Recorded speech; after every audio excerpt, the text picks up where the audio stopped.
Welcome to Beyond the Comfort Zone Live, a show that helps you step out of your comfort zone into a place of growth and learning.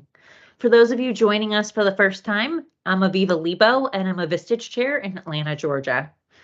I lead two groups of incredibly driven and ambitious CEOs who want to accelerate toward their goals faster. In addition, I facilitate a group of growth-oriented key executives who are dedicated to driving transformative change within their organizations. Our peer groups are powerful mastermind collectives where members come together regularly to share ideas and experiences and support one another. No matter how many years of experience a leader has, the reality is their knowledge and their experiences, they're still limited. They don't know what they don't know because they haven't been exposed to it yet. A peer environment creates valuable opportunities to explore the unknown, be more proactive, and make better decisions. By leveraging the collective wisdom and diverse perspectives of their peers, members are able to achieve more than they ever could on their own. Our guest today is Mark Fonesca. Mark is the co-founder of Pragmetrics. He has over 2 decades of experience and is a seasoned expert in sales, sales management, and client relations. At Pragmetrics, Mark has conducted close to 10,000 interviews with his clients' customers. I want to highlight and make sure that I'm clear on that. Not his clients, but his clients' customers, as a part of the Pragmetrics customer loyalty assessment process, which is what we're going to spend our time focused on today, customer loyalty. Mark is also a fashion aficionado, can tell by your dress today, and the owner of a private men's custom clothing business.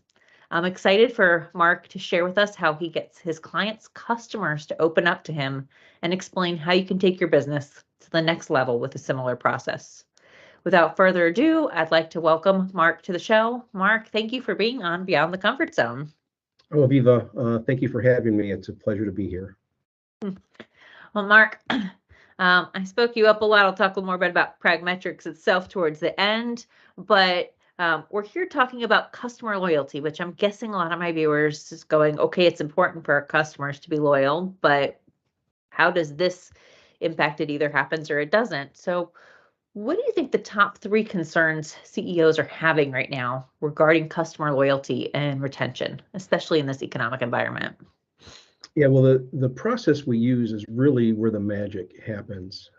So I want to spend just a couple seconds on the process, which is NPS, which stands for Net Promoter Score, which is it's a common metric that's used in customer experience programs. So it's NPS measures customer loyalty and their likelihood of recommending our client, right?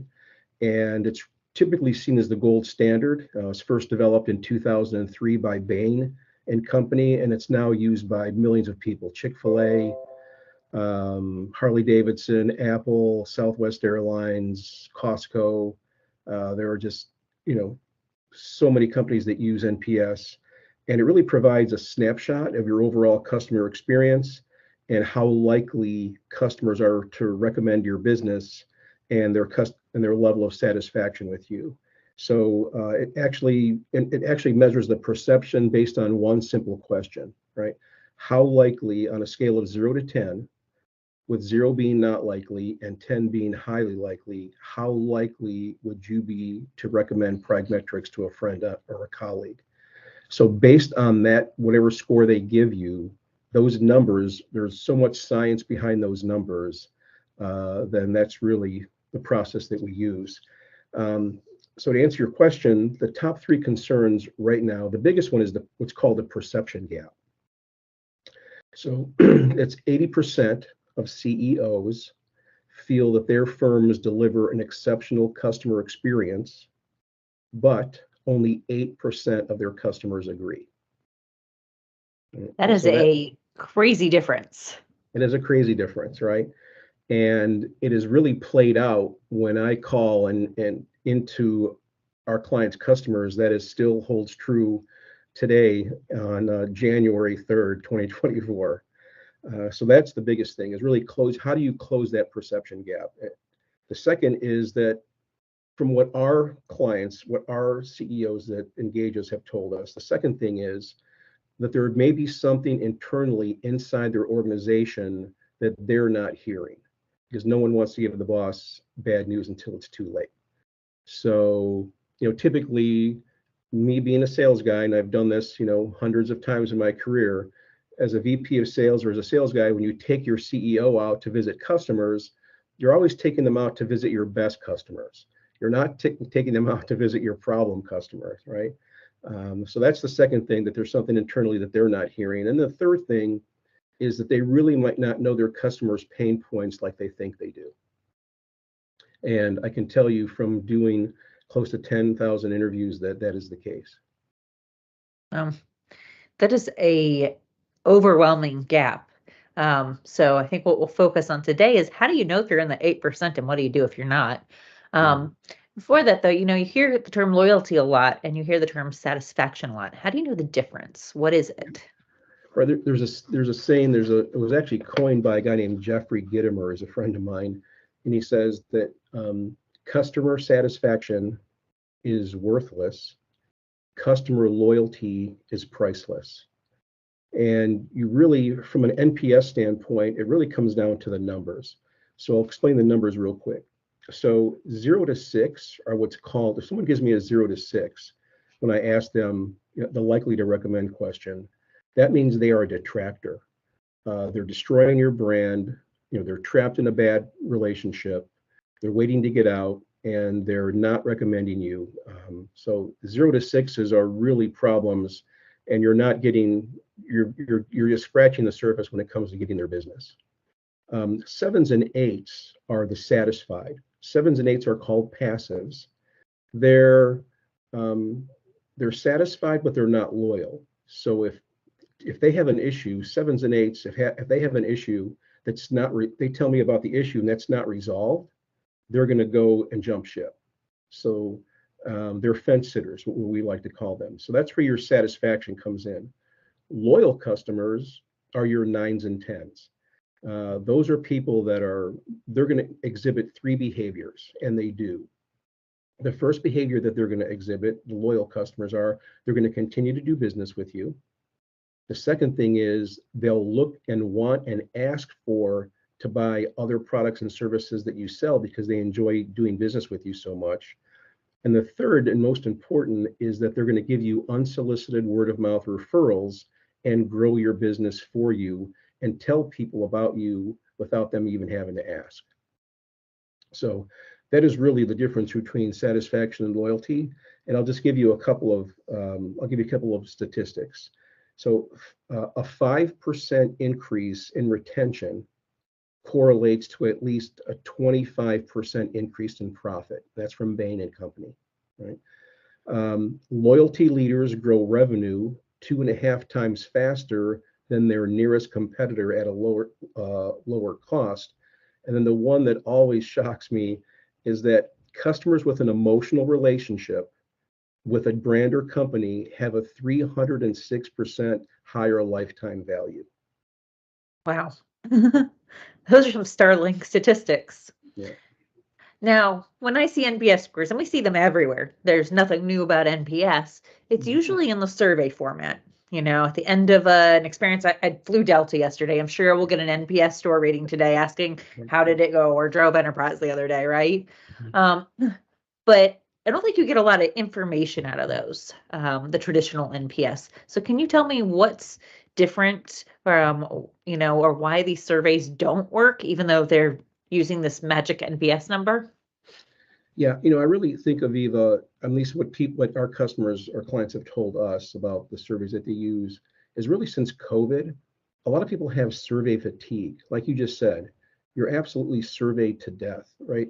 Every time you have an interaction with a company, they're going to send you a survey. And number one, so they're survey fatigue. They don't really capture the true sentiments of your customers. Number two, they're very impersonal.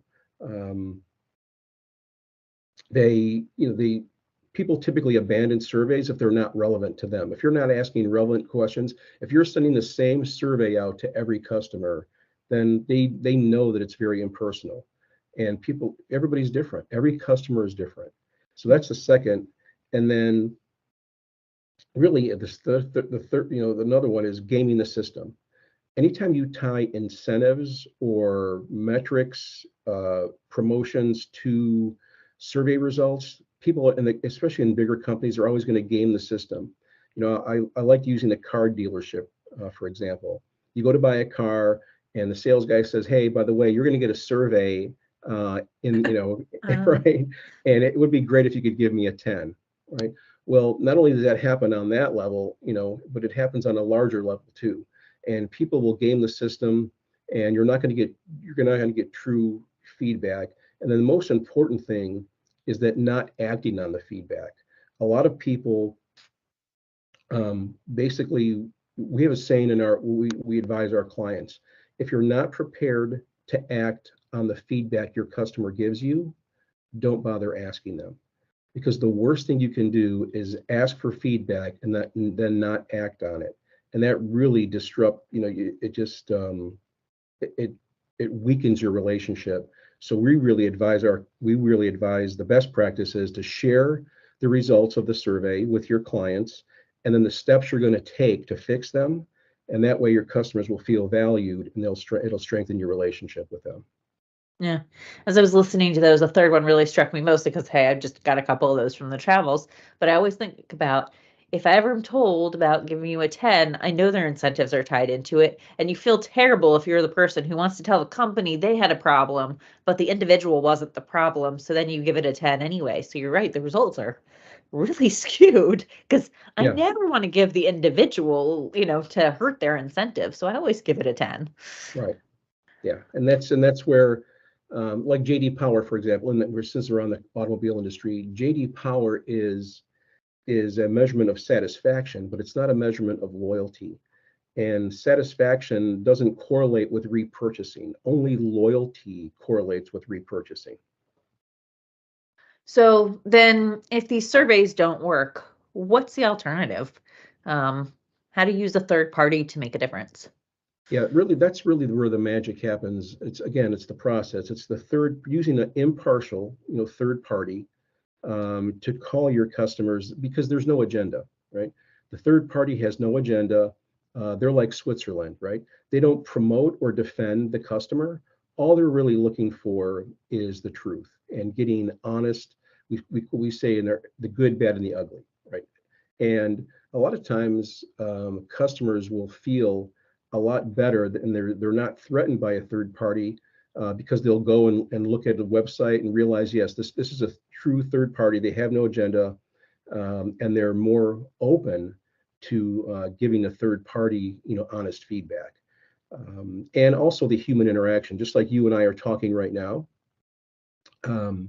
Those are you get you can see someone's body language. You can see the eye contact. When you're talking to somebody on the phone, you can hear voice inflection, you can hear hesitation. There's so many things that contribute to getting deeper feedback and deeper insights when it's either face to face or over the phone.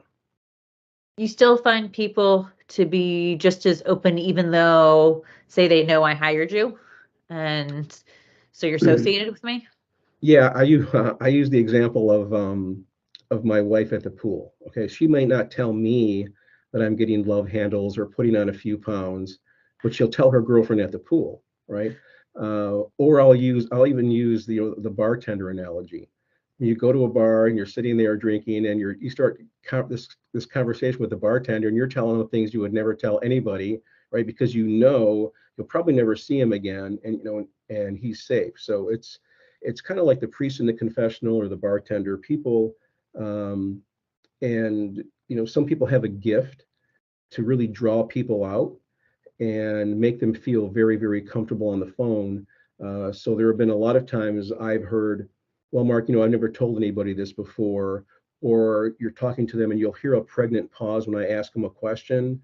And I'll say, okay, Aviva, remember, you can remain anonymous. All we're really looking for is honest feedback. And they'll say, okay, well, I'll tell you about this one incident or this one project that went sideways. And so you can really get them to open up.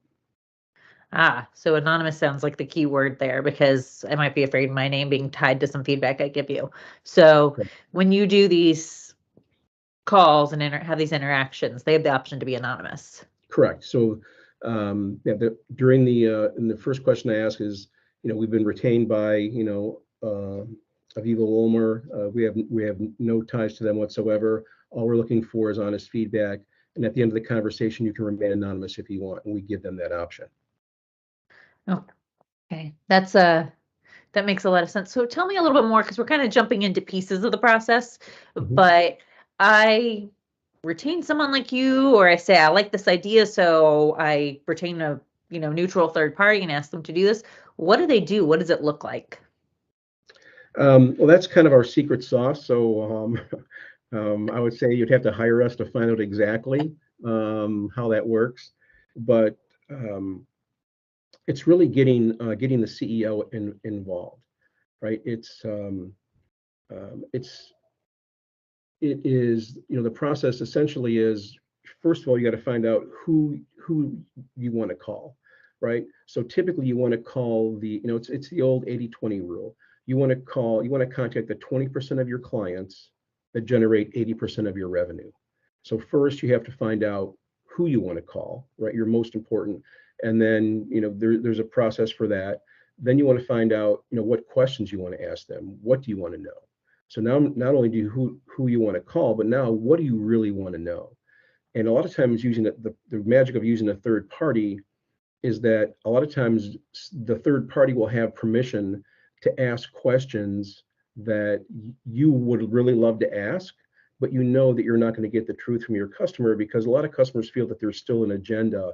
Even if you have your customer experience team call them, at least what the customers told us, is that they still feel that there's an agenda. So that's the first thing, is who to call, then what you want them to ask. So then asking them those questions. So typically there's only really 3 questions that we ask. That's the 0 to 10 question, right? On a scale of 0 to 10. And then they give us an answer. Let's say they give you an 8. Okay, great. Aviva, thank you for that. What is Vistage doing to earn a score of an 8? Why do you give them an 8? And they tell you. And if it's not a 10, the next question is, what would they need to do to get the score of a 10? So that's when really the gold starts coming out. Well, if they could do this, if they could do that. And then if it's a 10, then you can ask the magic wand question, which is, Aviva, thank you. 10's a great score. I'm sure that they'll be thrilled that you gave them a 10. If you had a magic wand, what could Vistage do to get to an 11 or a 12? Is there any other product or service you would like them to offer? And that allows for innovation. Those are things that. So that's and then the follow-up process. Then after you get all your scores and talk to all your customers, then you take your 0 to 6s, your 7s and 8s and 9s and 10s, and then you have a follow-up process throughout the year, and you'll use that. So not only can you find out the score, and not only can you find out the issue when you talk to them, but you can also find out how to resolve it. So if there's a problem, they'll tell you, and then I'll say, okay, well, how long would you give our client to fix that issue? And they'll say, okay, well, that's kind of a heavy lift. We'll give them 6 months to fix it. I'll give them 90 days to fix it. So you literally get the keys to the kingdom on exactly how to fix that issue. And then it's a process of throughout the year being held accountable to make sure those actions are being taken. Yeah, and it's so interesting because the questions are quite simple. And having been in the role running company before, you think, oh, I can just go give those questions to my team and they'll go ask them. And I can tell you, from my own personal experience, it certainly doesn't work that way. The third party makes a huge difference. And while it sounds easy, I feel like you have some magic in what you do to actually get the feedback and the answers. And I can state that since I brought Pragmetrics in way back when with one of the companies that I ran back in the day. There's definitely magic to those questions. Yeah, and I'll give you credit for something that we added was called a nuance meter, because I remember when we were presenting to your executive team, one of the things that you said to us, you said, Mark, well, that's great. This report is great, but how did our customers sound? What was their emotion when you were talking to them? Did they sound like they wanted to be a customer? And that was really important, because those are things that you don't get on a survey. I can hear the inflection in their voice. and I can hear either the genuineness or the disingenuous on their voice. And so now we actually have a score which is called a nuance score, and we have that rating to see how they actually sounded, and so we've kind of added that thanks to you. Oh, very cool. So we're talking a lot about the process, but the impact and what it can actually create, I think, is probably the most important for people to hear today. Do you have some success stories? You don't need to share names of companies or things like that, but that you can share what the impact of this is? Yeah, I know one company that we did recently. Our last 3 engagements have been just home runs. One company was 40 million, not a real big company, but just a great small size company. And one of their customers was 15 million of that $40 million revenue. That's scary. And yeah, and actually the founder of the company that was no longer a part of the company, he was a part, but he was not active. He's the one that founded that relationship. And that was on the list of the people to talk to. So typically when we reach out to them and ask them to talk, there was actually 3 people that I were reaching out to at that customer, and only 2 people responded to us, and the one that was responsible for renewing their contract did not respond. So as soon as they didn't respond, I knew there was an issue. And the CEO actually asked me if I would reach out to him personally, because the CEO reached out to him and he didn't respond to the CEO. So he came to me and said, Mark, would you ask him, would you reach out? So I did reach out, and within, I'd say 3 hours, I got an email back saying that he would talk to me. So I knew that there was an issue. And I asked him, and one of the things that we do, I know we'll get into it a little bit later, but to benchmark the impact that we have, is that we ask each client, what score do you think this customer is going to give you when we call them? Their VP of sales, their COO, both said, oh, they were going to give us a 7 and 8, or 7 or an 8. When I called them, he actually gave me a 2. Oh, that's really scary with that much. That's almost half of their business. Right. And he said, Mark, they are horrible. We're actually looking for someone to replace them. He said, but since they brought you in, they obviously realize that they have an issue. So we're going to give them 90 days to get this right. They did, and they ended up renewing their contract for another 3 years. So that was enormous, to say the least, right? That was one. Another company recently, they were kind of a David and Goliath. They were going up against the Goliath. They were the David, but they provided such better service than the Goliath. And all their customers really loved them. And they actually used our information to sell that portion of their business to the Goliath. Wow. Yeah. And I think they sold that portion of their business for $20 million because the feedback they got was so positive that there was only 2 people in the industry, him and this other company. And so they knew, even though that division of their company wasn't their absolute strength, they were still doing a great job. And so they negotiated with their competitor and ended up selling that piece of the business. And then one other example where that's revenue risk. This is then also on the revenue, uncovering new revenue.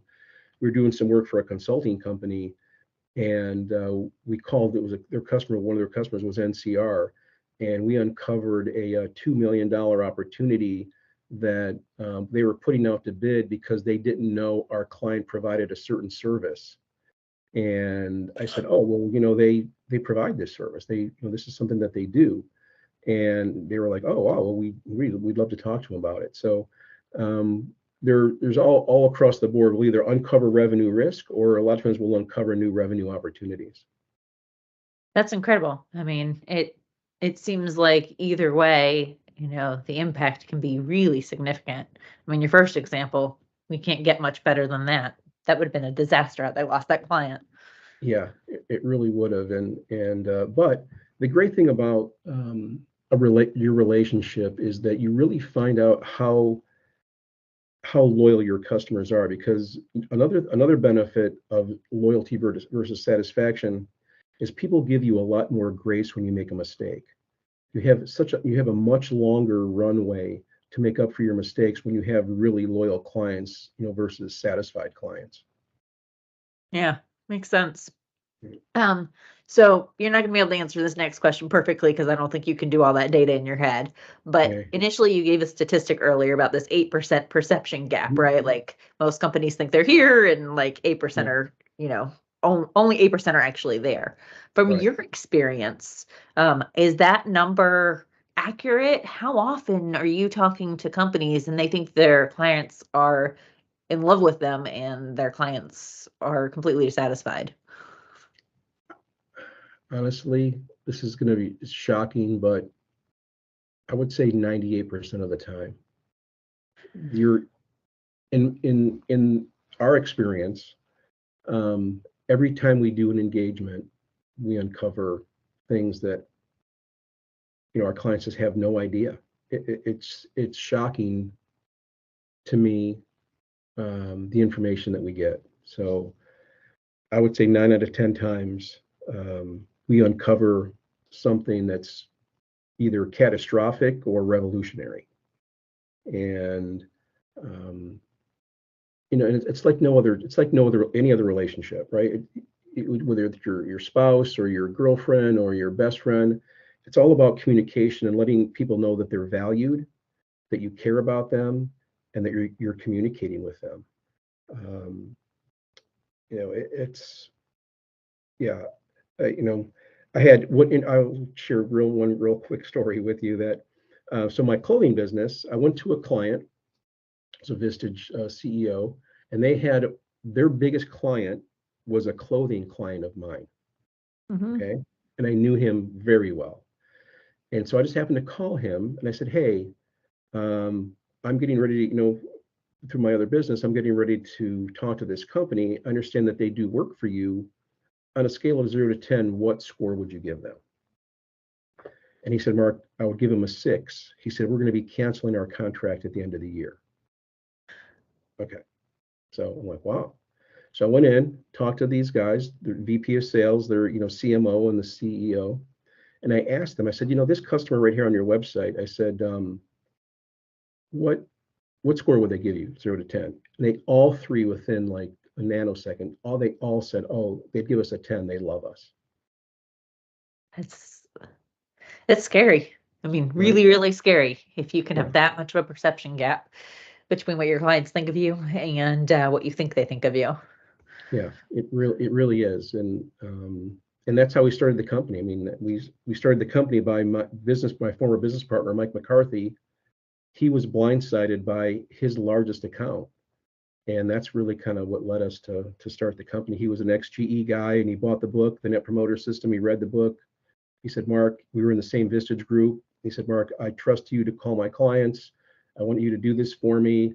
I called his clients, got all this feedback, and he said, "Mark, I think we have a business here." And that's kind of how we started our business, just done very organically. A fellow Vistage member helping a fellow Vistage member turns into a grand business idea. I love it. Right. Yeah. Um, and you've been doing this now for years and Mhm. absolutely have the secret sauce. Mhm. Um, what percentage response rate do you get when calling these customers? Yeah, it's over 95%. That's Um, incredible. yeah, one of the biggest objections we get is, our customers are too busy. We don't want to bother them. They're too busy for a phone call. And it's just the opposite. I mean, customers want to give you feedback, especially if they like you.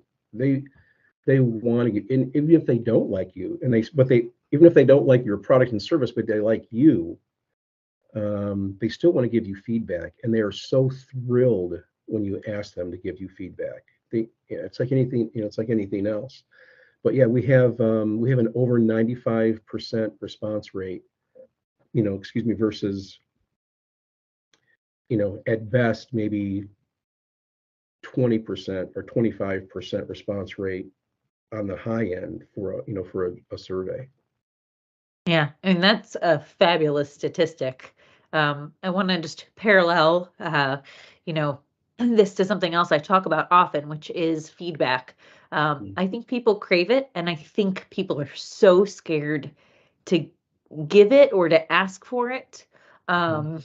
in general. And I'm guessing that really is playing out in this relationship of, nobody really wants to know because they're afraid to hear the truth. So, it's amazing that you can get those kinds of response rates. Yeah, we have this slide, the universal slide in our presentation is that there's a line of CEOs up and there's two booths. One is comforting lies and the other is unpleasant truths. And there's one person standing at the unpleasant truths, but the line's out the door for the comforting lies. So true. Right? Now, how long do your interviews take? You get a client's customer on the phone. How long are you on with them? Yeah, the average call goes about 12 minutes and 42 seconds. That's Um, very specific. very specific. Yeah, there's some that, depending on who we call, there's some CEOs that are real, on the disc level, they're high Ds or, and they're, some or they're 3 minutes. I've had some go as, then less than a minute to, I've had some clients like the one that I just told you about, the guy that was renewing that contract, that conversation actually went 31 minutes Wow. on the phone. And the amount of feedback that you get is unbelievable. So you get a lot of feedback in 12 minutes and 42 seconds that you can use. Even the time you're on the phone with them is very telling. 95% response rate, average of 12 minutes that they are taking with you, Right. speaks volumes to Mhm. what they feel they need to share and are willing to share. Yeah, Um, exactly. And we realize there's a lot of trust, right? We understand, and I didn't realize it until I was talking to one of my clients that hired us. He said, "Mark, I absolutely trust you talking to my best customers because there's a lot of." I really realized that that's part of the hesitation too. Can I really trust this company talking to my best customers? uh-huh. That's a huge responsibility. And in all the years that we've been doing this, I mean, knocking on wood, we've never had one complaint, and we've called, the largest companies in the world, Publix, Walmart, Costco. I mean, our clients have, customers there, and talked to, the CEO of Duke Power, Safeco Insurance, Geico. I mean, all over the board, all the way down to military personnel jumping out of planes in Afghanistan. And I'm on the phone with them and you can hear the plane, the Oh, propellers wow. going, and they're getting ready to jump out of a plane for this mobile communications company that we did, right? So it's all over the board. I'm guessing that was probably one of your more unique calls. Very cool. Yeah. What is their initial response? You get them on the phone. How do your clients' customers typically respond when you say, "Hey, so and so asked me to talk to you"? Yeah. I'll use in one example, another Vistage company did was a financial services company. They had, probably $5 billion under management. I mean, just an enormous company. And we're talking to their top 40 customers, very sophisticated audience, right?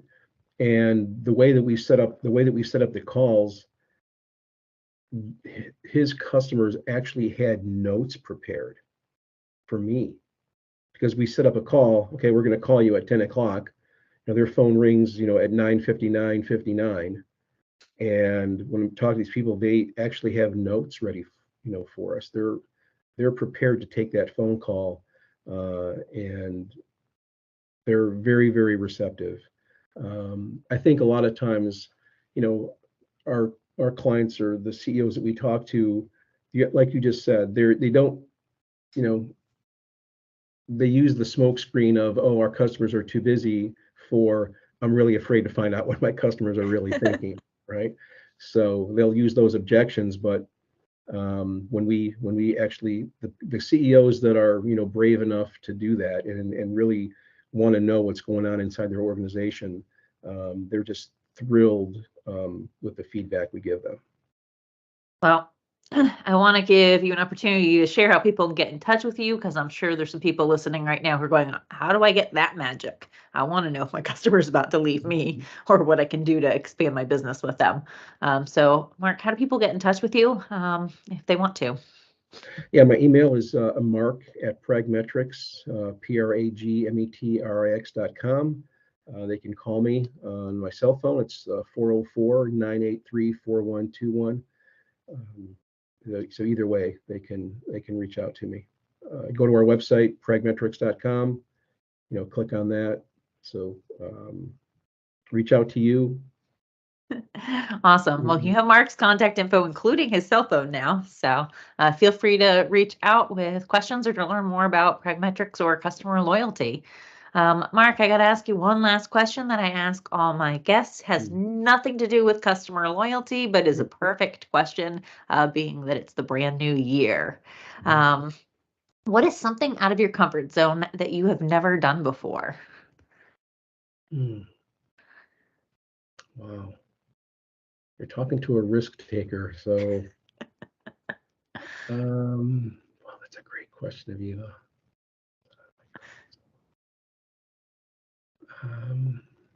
I guess skydiving. You're a risk taker and you've never been skydiving. I've never been I was, but then after we had our first child, my wife actually bought me a skydiving certificate. But then after our first child was born, the one that you met earlier on the call, she took that certificate back once we had children. So that's something I've always wanted to do, and I think but I haven't done it. The child I met earlier, for everyone's reference, is an adult. Just to be clear. Yes, she's an adult. Correct. She's 26. Well, I have been skydiving several times, so if you ever want to go. Okay. Thank you so much, Mark, for joining me today. It's truly been an honor to have you as a guest on my show. And thank you for everyone who's joined us. Until next time on Beyond the Comfort Zone, I encourage all my viewers to try something new outside your comfort zones, because that's where growth occurs and life begins. Have a great day, everyone.